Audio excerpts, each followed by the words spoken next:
तो इस प्रश्नावली के 1 से 14 तक तो सवाल हो चुके हैं। अब यह 15वां देखिए। इस 15वें सवाल में जो यह श्रेणी दी हुई है इसका हमें योग ज्ञात करना है, जो कि यह श्रेणी है अनंत पदों तक। तो यहाँ जो a है वह है √2 + 1, और जब हम यहाँ से r निकालेंगे तो r बराबर क्या हो जाएगा, अगला पद। तो अगला पद यहाँ पर 1 है और इसके बटे में करते हैं हम, जो कि है, ठीक है। अब चूंकि यह श्रेणी जो है अनंत पदों तक है, इसलिए लिखेंगे s इन्फिनिटी बराबर, मतलब अनंत पदों का योग बराबर, सूत्र क्या होता है, a/1 - r। अब इसमें हम सबके मान रख दें। तो a का मान है √2 + 1 अपान 1 - r। तो r यहाँ पर है 1/√2 + 1, तो 1/√2 + 1। तो जब हम इसे हल करेंगे तो s इन्फिनिटी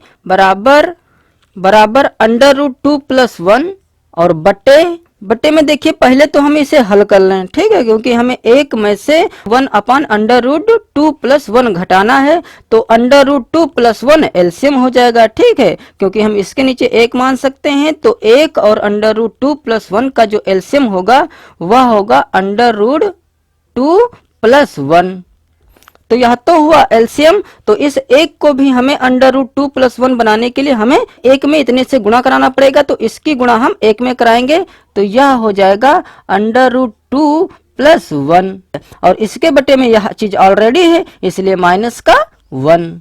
अब ऊपर तो हमारे पास √2 + 1 है ही, और यहाँ प्लस का 1 माइनस का 1 कट जाएगा, तो हमारे पास बचेगा सिर्फ √2 और बटे में √2 + 1, फिर बराबर √2 + 1। और हम जानते हैं कि जो बटे में है वह एक भिन्न है, और जिसे हम √2 + 1 बटा √2 लिख सकते हैं। जब हम इस बटे को गुणा बनाएंगे तो यह ऊपर चला जाएगा √2 + 1 और √2 नीचे आ जाएगा, ठीक है। फिर बराबर, अब इसे भी ब्रैकेट में रख लें। तो यह देखिए जैसा यह है वैसा यह है, मतलब इस चीज को हम √2 + 1 का होल स्क्वायर लिख सकते हैं, ठीक है, और बटे में है √2। अब देखिए ऊपर वाला तो सूत्र में टूट जाएगा क्योंकि यह a + b का होल स्क्वायर के रूप का है।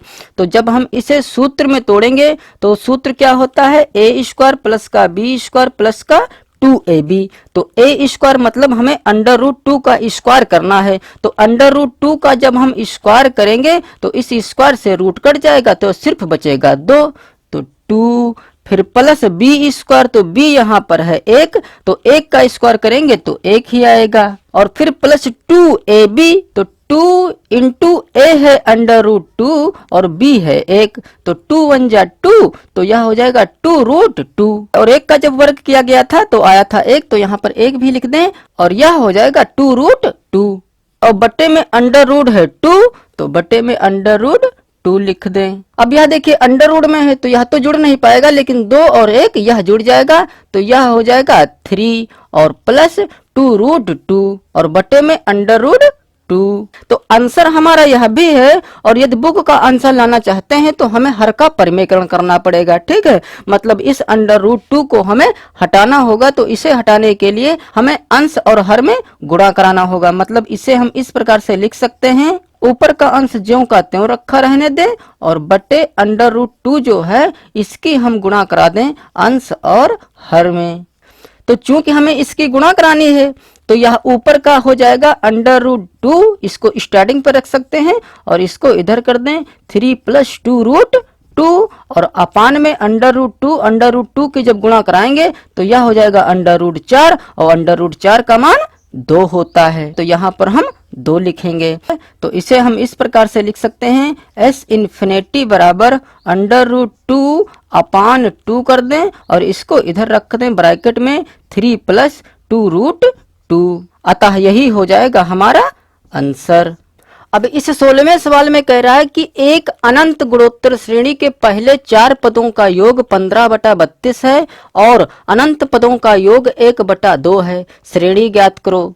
तो श्रेणी ज्ञात करने के लिए हमारे पास a और r होना चाहिए, क्योंकि गुणोत्तर श्रेणी जो होती है वह होती है a, ar, ar² ar cube. तो यह होती है गुणोत्तर श्रेणी। तो इसे पता करने के लिए हमें a और r पता होना चाहिए। तो मान लेते हैं कि माना ये जो पद दिए हुए हैं गुणोत्तर श्रेणी में हैं, तब यहाँ पर पहला पद जो है वह है a और जो सारवान वह है r। इसलिए पहले 4 पदों का योगफल यहाँ पर दिया है 15/32। तो यहाँ पर हमने 4 पद जो माने हैं इनको हम जोड़ लें बराबर 15/32। अब चूंकि हमें a और r ज्ञात करना है इसलिए हमें 2 समीकरणें बनानी पड़ेंगी। तो उन 2 समीकरणों में हमें किसी एक अक्षर को काटना होगा, या तो a को या r को। तो यहाँ देखिए प्रत्येक पद में a है, ठीक है। तो हम यहाँ से a कॉमन ले सकते हैं। तो जब हम a कॉमन लेंगे तो यहाँ पर बचेगा 1 और प्लस यहाँ बचेगा r प्लस यहाँ बचेगा r² और यहाँ बचेगा r³ बराबर 15/32। तो यह समीकरण हो जाएगी 1। और फिर कह रहा है कि अनंत पदों का जो योग है वह है 1/2। तो यहाँ पर लिखेंगे तथा अनंत पदों का योग।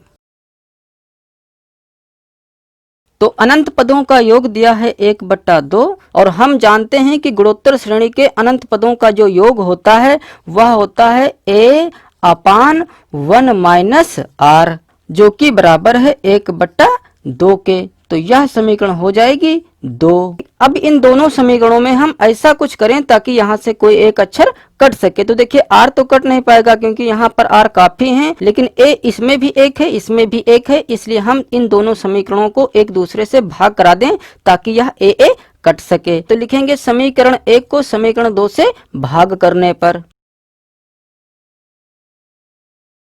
तो जब हम समीकरण 1 को समीकरण 2 में भाग कराएंगे तो हम लेफ्ट वाला लेफ्ट में भाग कराएंगे, राइट वाला राइट में। तो लेफ्ट में इधर है जो वह यहाँ पर लिख लें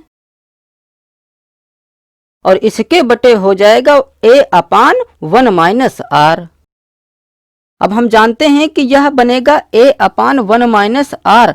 तो हम अगली लाइन में इस 1 - r को ऊपर भेजेंगे। तो हम एक लाइन ना बढ़ाकर यहीं पर ऊपर लिख लेते हैं 1 - r। और लेफ्ट में पहली समीकरण में इधर है 15/32 और जब हम इसके बटे रखेंगे यह 1/2 इस प्रकार से। तो चूंकि यह बट्टा बन गया है तो जब हम इस बटे को गुणा बनाएंगे तो 2 ऊपर चला जाएगा और 1 नीचे हो जाएगा, ठीक है। तो यहाँ से 2 अक्कम 2, 2 अक्कम 2, 2 छंग 12, तो 16 दूनी 32 यह तो कट गया और यहाँ से a और a कट जाएगा। अब हमारे पास सिर्फ r ही बचा है, इसलिए हम इसको अब हल कर लें ताकि यहाँ से हम r का मान ज्ञात कर सकें। तो यहाँ पर जो बचा है पहले तो वह लिख लें।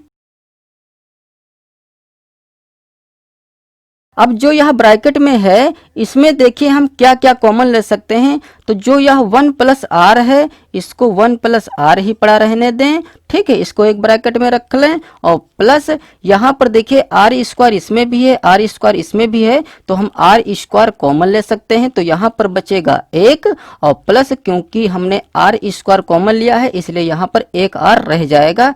तो यहाँ प्लस में r रख दें। तो यह तो हमने जो ब्रैकेट में दिया था उसको हमने हल किया। तो इसको हम पुनः ब्रैकेट में ही रख दें, मंझले ब्रैकेट में या बड़े ब्रैकेट में। और जो इधर 1 - r है इसको इधर रखा रहने दें और इधर है 15/16। अब फिर मंझले ब्रैकेट में देखिए जो 1 + r है वह यहाँ पर भी है यहाँ पर भी है। तो 1 + r हम कॉमन ले सकते हैं। तो यहाँ पर बचेगा 1 और प्लस यहाँ बचेगा सिर्फ r², ठीक है। क्योंकि 1 + r को तो हमने एक ब्रैकेट में बाहर ही कर लिया है और इधर हमारे पास 1 - r है तो इसको यहाँ पर रख दें या यहाँ पर रख दें 1 - r, ठीक है, ताकि यह एक सूत्र बन सके a + b a - b का। तो जब a + b एक ब्रैकेट में और दूसरे ब्रैकेट में a - b होता है तो उसे हम क्या लिखते हैं a² माइनस का b²। तो a यहाँ पर है 1 तो 1 का स्क्वायर और b है यहाँ पर r तो -r का स्क्वायर, ठीक है। तो इसको हम एक ब्रैकेट में इस प्रकार से रख सकते हैं।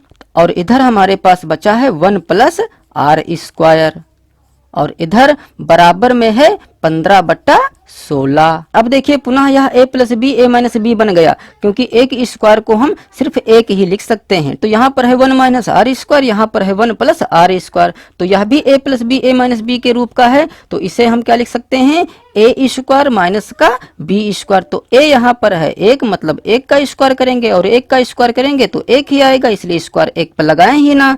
और फिर है माइनस का b स्क्वायर, तो b यहाँ पर है r स्क्वायर और इसका हमें करना है स्क्वायर। तो r स्क्वायर का जब हम स्क्वायर करेंगे तो 2 दूनी 4 हो जाएगी r की घात, तो माइनस r की घात 4, जो कि बराबर है 15/16 के। अब चूंकि हमें r का मान ज्ञात करना है, इसलिए इस एक को हम उधर भेज दें, तो इधर बचेगा माइनस का r की घात 4 और उधर हमारे पास पहले से है 15/16, और जब यह एक उठकर इधर आएगा तो हो जाएगा माइनस का। ठीक है, अब इसका हल यहाँ पर हम कर लें। तो देखिए इधर है माइनस का r की घात 4 और बराबर इधर देखिए 16 तो हो जाएगा एलसीएम। जब हम 15/16 में से 1 घटाएंगे तो 16 हो जाएगा एलसीएम, तो बराबर 16 एलसीएम, तो यह हो जाएगा 15 माइनस 16 अकम 16। तो यह आ जाएगा 16 में से 15 घटाएंगे तो बचेगा 1, वो भी माइनस का, क्योंकि माइनस वाली संख्या से घटाया गया है। ठीक है, अब देखिए इधर भी माइनस है, इधर भी माइनस है, तो यह माइनस माइनस कट जाएगा, तो इधर बचेगा r की घात 4 बराबर 1/16। तो इधर भी हम इसको घात 4 बना लें ताकि यह घात 4 4 कट सके, तो 1/16 को हम लिख सकते हैं 1/2 की घात 4, क्योंकि 2 को 4 बार गुणा कराएंगे 16 हो जाएगा, 1 को 4 बार गुणा कराएंगे 1 ही रहेगा। ठीक है, तो अब देखिए दोनों पक्षों में जो घात है वह है बराबर, जो कि है 4। ठीक है, तो घात हमारी कट जाएगी, तो r बराबर बचेगा सिर्फ 1/2। तो यहाँ पर लिख भी सकते हैं कि आधारों की तुलना करने पर देखिए जब घात बराबर हो तो यहाँ पर आधारों की तुलना लिखेंगे, और यदि आधार बराबर हो तो यहाँ पर लिखेंगे घातों की तुलना करने पर। ठीक है, तो जब घातों की तुलना करेंगे तो 4 4 कट जाएगा, तो r बराबर आ जाएगा 1/2। ठीक है, तो r का मान तो पता चल गया। अब हमें a का मान ज्ञात करना है, तो इस r का मान हम समीकरण 2 में रख दें तो a का मान पता चल जाएगा। तो यहाँ पर लिख भी दें कि r का मान समीकरण 2 में रखने पर। ठीक है, तो इसे हटा दें सब कुछ यहाँ से और इस r की जगह पर 1/2 लिख दें। ठीक है, तो अब जो यह बटे में है 1 माइनस 1/2, यह है भिन्नों को घटाना, तो 1 में से हमें 1/2 घटाना है, तो यह 1/2 ही रह जाएगा। कैसे, यहाँ पर हल करके देख लेते हैं। तो ऊपर a तो ऑलरेडी है, अपान नीचे 2 एलसीएम हो जाएगा, तो 2 1 जा 2 माइनस 1। ठीक है, और बराबर में इधर है 1/2। तो जब हम इसे हल करेंगे तो यह हो जाएगा a अपान 1 अपान 2, क्योंकि 2 में से 1 घटाएंगे 1 बचेगा और बटे में है 2, और हम जानते हैं चूंकि यह बटे में है 1/2, इसलिए यह पलटकर 2 ऊपर चला जाएगा और 1 नीचे आ जाएगा। मतलब इसे हम इस प्रकार से लिखेंगे 2/1, और चाहें तो जो यह 2 है यह 2 हम स्टार्टिंग पर भी रख सकते हैं। ठीक है, और बराबर में इधर है 1/2, तो यहाँ से a बराबर क्या हो जाएगा 1/2, और जो यह 2 गुणे में है इधर आएगा तो बटे में हो जाएगा, तो यह बटे के गुणे में हो जाएगा 2, तो यह आ जाएगा 1/2 दूनी 4। तो a का भी मान आ गया और हमारे पास r का भी मान आ गया है। अब हम श्रेणी ज्ञात कर सकते हैं। ठीक है, तो लिखेंगे अतः गुणोत्तर श्रेणी। तो गुणोत्तर श्रेणी को हमने क्या माना था, ar स्क्वायर ar क्यूब। तो जो गुणोत्तर श्रेणी है उसमें देखिए a हमारे पास आया है 1/4 और फिर कॉमा AR, तो a का मान आया है 1/4 और r का मान आया है 1/2। ठीक है, तो यह हो जाएगा 1 कम 1/4 दूनी 8, तो 1/8 लिख सकते हैं। फिर कॉमा AR स्क्वायर, तो स्क्वायर है मतलब इसका हमें स्क्वायर करना होगा, तो यह हो जाएगा 1/4 और गुणे जब इसका वर्ग करेंगे तो यह हो जाएगा 1/4, यह भी हो जाएगा 2 दूनी 4। ठीक है, तो यह हो जाएगा 1/4 चक्को 16। और फिर जब हम चौथा पद ज्ञात करेंगे तो यहाँ पर घात हमें 3 लगानी होगी, तो यह हो जाएगा 1 का वर्ग करेंगे 1 और 2 की घात 3 करेंगे तो यह हो जाएगा 8, तो यह हो जाएगा 1 कम 1/8 चक्को 32। 36 डॉट डॉट डॉट। अतः यही हो जाएगी हमारी गुणोत्तर श्रेणी। अतः हम कह सकते हैं कि यही है हमारा आंसर। अब इस 17वें सवाल में कह रहा है कि उस गुणोत्तर श्रेणी को ज्ञात करो जिसका प्रथम पद है 27 तथा अनंत पदों का योग है 81। तो हम जानते हैं कि जो गुणोत्तर श्रेणी होती है वह होती है A comma A R square A R cube A R 4 इस प्रकार से। ठीक है, तो गुणोत्तर श्रेणी पता करने के लिए हमारे पास ए और आर होना चाहिए। तो ए तो हमारे पास यहाँ पर है 27 लेकिन आर नहीं है, तो हम आर निकाल लें।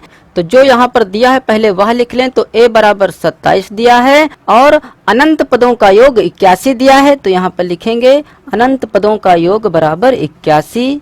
और हम जानते हैं कि गुणोत्तर श्रेणी के अनंत पदों का योग जो होता है वह होता है a अपान 1 माइनस आर जो कि बराबर है 81 के। तो a का मान यहाँ पर है 27, तो 27 बटा 1 माइनस आर बराबर 81। अब r पता करने के लिए हमें इधर भी भिन्न बनाना पड़ेगा। तो बटे में कर लें 1 और इसकी करा दें क्रॉस मल्टीप्लाई इस प्रकार से। ठीक है, तो यह हो जाएगा 81 अक्कम 81 माइनस 81 आर बराबर 27 अक्कम 27।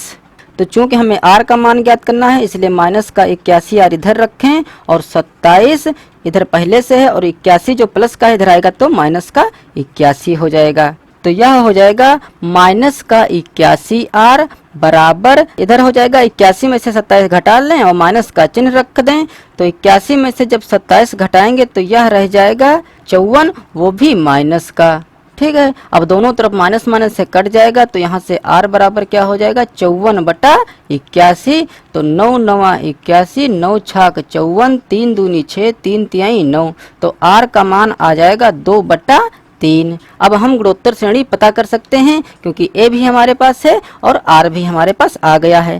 तो लिखेंगे अतः गुणोत्तर श्रेणी। तो गुणोत्तर श्रेणी में पहले होता है a, तो a का मान है 27, फिर कोमा दूसरा पद है ए आर, तो a का मान है 27 और r का मान हमें रखना है 2 बटा 3 इस प्रकार से। तो 3 अक्कम 3, 3 नवा 27, तो यह हो जाएगा 9 दूनी 18। फिर इसी प्रकार जब हम तीसरा पद ज्ञात करेंगे तो a जो कि 27 है और r का मान 2 बटा 3 जिसका हमें वर्ग करना है तो 2 गुणे 2 बटे 3 गुणे 3 हो जाएगा। तो 3 नवा 27 और 3 अक्कम 3, 3 तिहाई 9। तो यह हो जाएगा 3 दूनी 6, 6 दूनी 12। इसी प्रकार आगे पता करना चाहें तो आगे भी पता कर सकते हैं, बट 3 ही पद काफी हैं इसलिए इतना ही छोड़ दें। अतः यही हो जाएगी हमारी गुणोत्तर श्रेणी।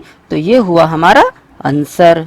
अब इस 18वें सवाल में कह रहा है कि एक गुणोत्तर श्रेणी का पहला पद a और दूसरा पद b है, n पदों का योगफल ज्ञात कीजिए। तो यहाँ पर जो पहला पद दिया है जिसे हम a से प्रदर्शित करते थे तो a यहाँ पर ऑलरेडी है, तो यहाँ पर हम इस बार पहले पद को a से नहीं प्रदर्शित करेंगे, यहाँ पर लिख सकते हैं T1 या इसे हम कैपिटल A से भी प्रदर्शित कर सकते हैं। ठीक है, तो यहाँ पर T1 बराबर a है और दूसरा पद है b जिसे हम T2 से प्रदर्शित कर दें तो T2 बराबर है B।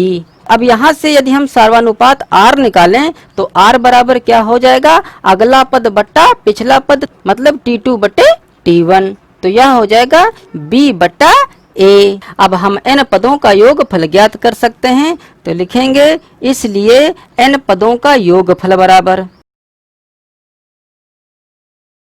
तो n पदों के योगफल का जो सूत्र होता है वह होता है a इंटू आर की घात n-1 बटे r-1 होता है। ठीक है, तो यहाँ पर जो a है वह a का a ही है और r का मान हमें रखना है b बटा a। तो इस r की जगह पर रख दें b बटा a और जिसकी घात रखनी है हमें n और माइनस का 1 और बटे में r-1, तो r है b बटा a और -1। अब इसे हल कर लें तो चूंकि n पदों के योगफल को हम Sn से प्रदर्शित करते हैं इसलिए Sn बराबर क्या हो जाएगा। अब ब्रैकेट के अंदर देखिए जो यह घात n है यह b पर भी है, तो इसे हम इस प्रकार से लिख सकते हैं b की घात n अपान a की घात n और -1 और बटे में यहाँ पर a एलसीएम हो जाएगा तो यह हो जाएगा b माइनस a। ठीक है, a कम a। अब अंदर वाला चाहे तो हम इस प्रकार से हल कर सकते हैं a मंझला ब्रैकेट a की घात n लासा हो जाएगा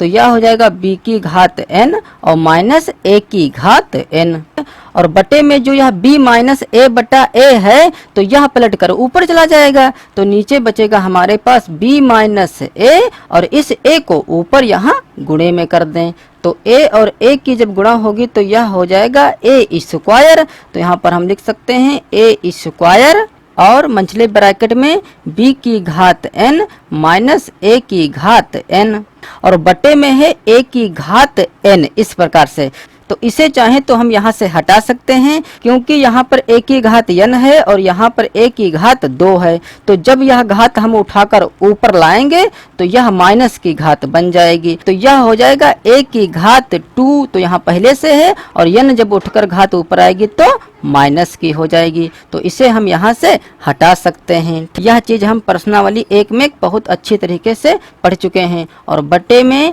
b माइनस a, तो आंसर हमारा यह भी है। और यदि बुक का आंसर लाना चाहते हैं तो हमें n को पहले, मतलब इसे हम इस प्रकार से लिख सकते हैं a की घात माइनस का n और प्लस का 2, इस प्रकार से, ठीक है। और देखिए यदि a की घात माइनस की होती तो यहाँ पर अभी माइनस का तो है नहीं, क्योंकि यहाँ पर प्लस का है 2, और यदि यह घात माइनस की होती तो इसे प्लस बनाने के लिए हमें नीचे लाना होता। तो इस घात को माइनस बनाने के लिए हम माइनस कॉमन ले लें, तो जब माइनस कॉमन लेंगे तो यह भी माइनस का बन जाएगा 2, ठीक है। मतलब इस चीज को हम ऐसे लिख सकते हैं, और चूंकि यह a की घात माइनस की आ गई है इसलिए हम इस घात को प्लस बनाने के लिए इसे हम नीचे ला सकते हैं। तो ऊपर बचेगा b की घात n माइनस a की घात n अपान नीचे हो जाएगा a की घात n माइनस 2 और b माइनस a, तो यहाँ पर ऑलरेडी है तो b माइनस a, अतः यही हो जाएगा हमारा आंसर जो कि है SN।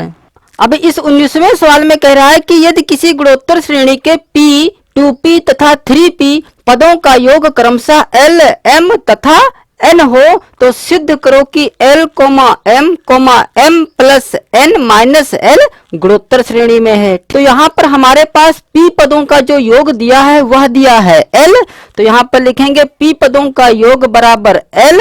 देखिए गुणोत्तर श्रेणी के n पदों के योग फल का जो सूत्र होता है वह यह होता है a इंटू 1 माइनस आर की घात n अपान 1 माइनस आर। तो चूंकि यहाँ पर हमें p पदों का योग फल ज्ञात करना है इसलिए यहाँ पर इस n की जगह पर हम लिख सकते हैं p, ठीक है। तो यहाँ पर p पदों के योग फल को हम लिख सकते हैं a इंटू 1 माइनस आर की घात p अपान 1 माइनस आर, और जो कि बराबर है l के, और फिर 2 का योगफल जो है वह दिया है m, ठीक है। तो यहाँ पर m और 2p पदों का योगफल क्या हो जाएगा a इंटू 1 माइनस आर की घात इस p की जगह पर अब हमें रखना है 2p, ठीक है, और अपान में 1 माइनस आर जो कि बराबर है m के, तथा 3p पदों का योग जो दिया है वह दिया है n, क्योंकि यहाँ पर क्रमशः दे रखा है, मतलब p पदों का योग l है, 2p पदों का योग m है और 3p पदों का योग n है, तो बराबर में n। तो इसे हम लिख सकते हैं a इंटू 1 माइनस आर की घात 3p और बटे में 1 माइनस आर जो कि बराबर है n के। तो यहाँ हमारे पास n का मान है, m का मान है और l का मान है। तो अब हमें यह सिद्ध करना है कि जो l, m plus n minus l जो दिए हुए ये पद हैं ये गुणोत्तर श्रेणी में है, ठीक है। तो गुणोत्तर श्रेणी की पहचान क्या होती है, देखिए यदि हमारे पास a, b, c ये गुणोत्तर श्रेणी में है तो यदि हम b बटा a करें तो यह निकल आएगा सार्वानुपात, और हम सार्वानुपात इस प्रकार से भी तो निकाल सकते हैं, चाहे तो हम c बटा b भी तो कर सकते हैं, ठीक है। तो यह हुआ R1 और यह हुआ R2, मतलब यह पहला सार्वानुपात है, यह दूसरा सार्वानुपात है। तो यदि यह गुणोत्तर श्रेणी में है तो R1 जो है वह R2 के बराबर होना चाहिए, मतलब जितना यह आए उतना ही यह आए, इसका मान और इसका मान बराबर होना चाहिए। तब हम कह सकते हैं कि जो ये पद दिए हुए हैं a, b, c ये गुणोत्तर श्रेणी में हैं। तो इसमें भी हमें यही तरीका यूज करना है। अगर R1 R2 के बराबर आ गया तो सिद्ध हो जाएगा कि जो ये पद दिए हुए हैं ये गुणोत्तर श्रेणी में हैं। तो पहले यहाँ से हम R1 और R2 पता कर लें। तो यदि R1 और R2 का मान बराबर आ गया तो सिद्ध हो जाएगा कि ये जो पद दिए हुए हैं ये गुणोत्तर श्रेणी में हैं। तो यहाँ पर लिख दें कि अब गुणोत्तर श्रेणी में कब होंगे, जब R1 बराबर आए R2 के। ठीक है, तो अब हम यहाँ से R1 और R2 का मान पता कर लें। तो R1 बराबर क्या हो जाएगा, अगला पद बटा पिछला पद, मतलब दूसरा पद बटा पहला पद। तो दूसरा पद यहाँ पर है M और बटे में पहला पद रखेंगे जो कि है L। अब M और L के मान रख दें। तो M का मान हमारे पास जो दिया है वह है यह a इंटू 1 माइनस आर की घात 2p अपान 1 माइनस आर। तो यहाँ पर रख दें और बटे में रखना है हमें L। तो L का मान है यहाँ पर हमारे पास यह, तो बटे में यह मान रख दें। अब हम जानते हैं कि जो मेन बटा है वह यह है। तो इस बटे को जब हम गुणा बनाएंगे तो यह पलट जाएगा। तो ऊपर का तो ज्यों का त्यों रहेगा और यह नीचे वाली भिन्न पलट जाएगी, मतलब 1 माइनस आर ऊपर चला जाएगा और a इंटू 1 माइनस आर की घात p नीचे आ जाएगा। तो यहाँ से a और a कट जाएगा और चूंकि ये भी एक जैसे हैं तो इसे ब्रैकेट में बंद करके इसे भी काट दें इस प्रकार से। ठीक है, तो हमारे पास ऊपर बचेगा 1 माइनस आर की घात 2p अपान 1 माइनस आर की घात p। अब देखिए इसे थोड़ा आगे और बढ़ा लें। तो देखिए क्या हम इस चीज को इस प्रकार से नहीं लिख सकते हैं 1 स्क्वायर माइनस आर की घात p और बाहर घात 2। ठीक है, देखिए एक का वर्ग करेंगे एक ही आएगा और जब हम यह ब्रैकेट खोलेंगे तो आर की घात हो जाएगी 2p। ठीक है, तो वही चीज यहाँ पर भी है 1 माइनस आर की घात 2p, मतलब इस चीज को हम इतना लिख सकते हैं और बटे में है 1 माइनस आर की घात p। अब देखिए यह एक सूत्र बन गया जो कि है a square minus b square का। तो a square minus b square को हम क्या लिखते हैं, एक ब्रैकेट में a प्लस बी और दूसरे ब्रैकेट में a माइनस बी। तो यहाँ a जो है वह है 1 और जो b है वह है r की घात p। तो इसे हम इस प्रकार से लिख सकते हैं 1 प्लस r की घात p एक ब्रैकेट में और दूसरे ब्रैकेट में 1 माइनस r की घात p और बटे में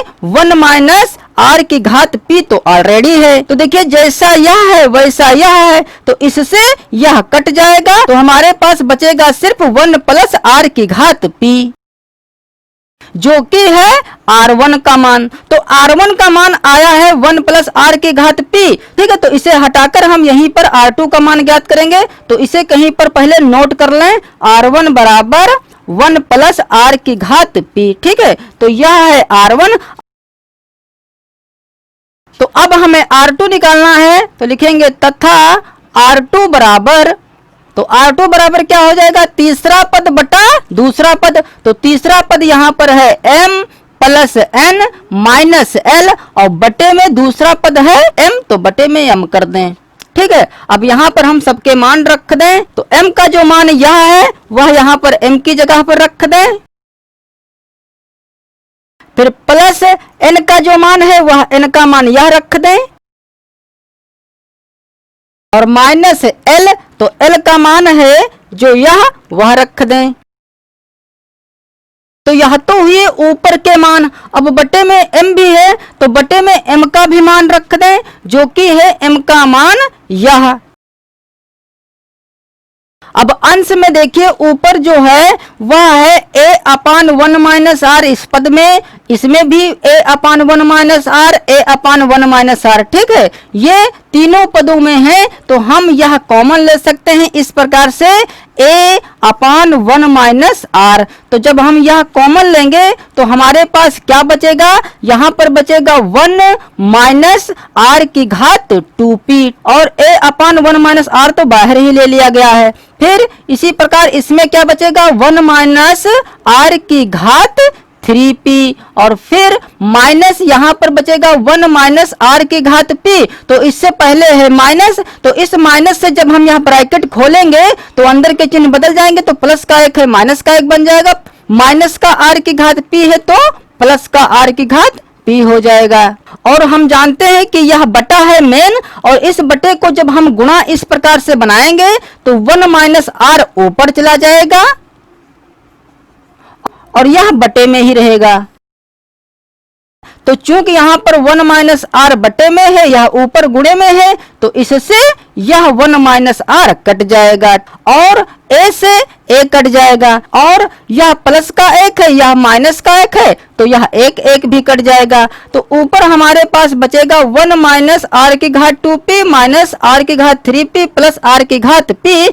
तो 1 प्लस r की घात p एक पास कर लें और माइनस का r की घात 2p और माइनस r की घात 3p एक पास कर लें, और बटे में 1 माइनस r की घात 2p तो है ही। अब देखिए हमें इतने को हल करके इतने के बराबर लाना होगा, ठीक है, क्योंकि यह r2 का मान है तो इसको भी हमें इतने के बराबर लाना होगा। तो हम कोशिश करेंगे कि इतने के बराबर यह आ सके। तो यहाँ पर देखिए जो यहाँ पर है r की घात 2p, तो इसमें भी r की घात 2p है तो हम कॉमन ले सकते हैं। तो 1 प्लस r की घात p एक ब्रैकेट में रख लें और यहाँ से हम माइनस r की घात 2p कॉमन ले लें। तो ब्रैकेट में क्या बचेगा, यहाँ पर बचेगा 1 और माइनस माइनस प्लस यहाँ पर बचेगा r की घात 1p, ठीक है, क्योंकि 2p तो बाहर ले लिए गए हैं तो यहाँ पर एक ही p बचा, इस प्रकार से लिख सकते हैं। और बटे में है 1 माइनस r की घात 2p। फिर यहाँ पर देखिए 1 प्लस r की घात p एक ब्रैकेट में है, इधर भी 1 प्लस r की घात दूसरे ब्रैकेट में है, तो यहाँ से यह कॉमन हो जाएगा। तो इसे हम लिख सकते हैं 1 प्लस r की घात p एक ब्रैकेट में।